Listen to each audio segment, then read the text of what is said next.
பெரிய மரத்தில் சுவாசிக்கும் மனித முகம் ஒன்று தோன்றியது. பாசி மனித இரத்தத்தை உறிஞ்சும் ஒரு பயங்கரமான உயிரினமாக மாறியது. பாக்டீரியாக்கள் பார்க்கக்கூடிய வழக்கமான ஆயுதங்களாக மாறின.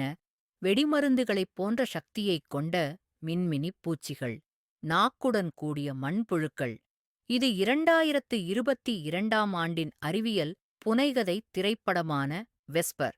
வெஸ்பர் 010. இது மரபணு தொழில்நுட்பத்தின் தவறான பயன்பாடு காரணமாக கடுமையான சுற்றுச்சூழல் சீர்கேடு ஏற்பட்ட ஒரு தரிசு நிலத்தின் கத. உண்ணக்கூடிய தாவரங்கள் மற்றும் விலங்குகள் மற்றும் பெரும்பாலான மனிதர்கள் இராணுவத்தால் கொல்லப்பட்டனர். உயிர் பிழைத்த மனிதர்கள் ஆதி சமூகத்திற்குத் தள்ளப்பட்டனர். பணக்காரர்கள் அதிநவீன உயிரியல் தொழில்நுட்பத்தை தங்கள் கைகளில் வைத்திருந்தனர்.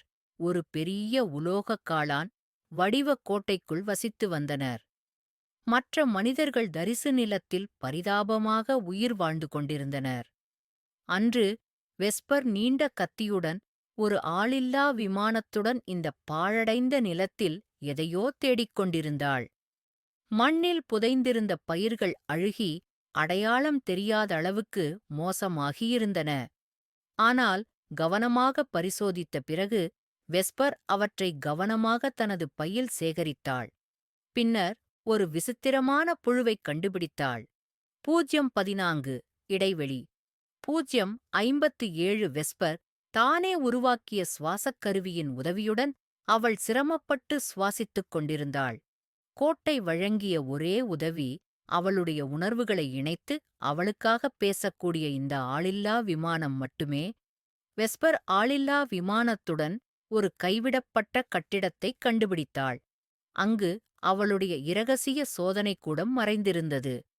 இருண்ட பாதைகள் விசித்திரமான உயிரினங்களால் நிறைந்திருந்தன.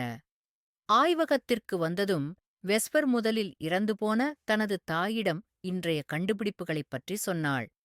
பின்னர் அந்த விசித்திரமான புழுவை ஒரு வளர்ப்புத் தட்டில் போட்டு ஒரு சிறப்பு திரவத்தை ஊற்றினாள். புழு வேகமாக கரைந்து போகத் தொடங்கியது. அப்போதுதான் வெஸ்பர் வெளியே ஏதோ சத்தம் கேட்பதை உணர்ந்தாள். ரோபோ அவளை அங்கேயே இருக்கச் சொன்னது அதுவாகவே. 1:37. அவற்றின் பெரிய மற்றும் விசித்திரமான அசைவுகளுக்கு மத்தியில் அவற்றின் உண்மையான தோற்றத்தை யாரும் கண்டுபிடிக்க முடியாது. அவை ஒருபோதும் பேசமாட்டார்கள். அமைதியாகவும் ஒருவருக்கொருவர் நன்றாக புரிந்துகொண்டும் பழைய உலகின் குப்பைகளை சேகரித்துக் கொண்டிருந்தார்கள். அந்தப் பெண் அமைதியாக அவளைப் பார்த்தாள். ஆழ்ந்த சிந்தனையில் மூழ்கினாள். ஏனென்றால் 1 வருடத்திற்கு முன்பு பாட்டு பாடவும் நடனமாடவும் தெரிந்த அவளுடைய தாய் திடீரென்று பேச முடியாமல் போனார். அடுத்த நாள் அவர்கள் எல்லோரையும் விட்டுவிட்டு புனித யாத்ரீகர்களுடன் சேர்ந்து கொண்டார்.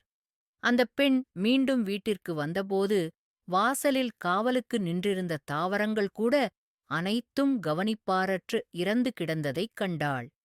உடனே அவள் தனது திறமையான கத்தியை எடுத்து கவனமாக உள்ளே சென்றாள். அதிர்ஷ்டவசமாக கொள்ளையர்கள் அந்த நேரத்தில் ஏற்கனவே சென்றுவிட்டார்கள். 1:54 இருப்பினும் அவளுடைய பாக்டீரியா வளர்ப்பு அழிந்து போயிருந்தது. பாக்டீரியாக்கள்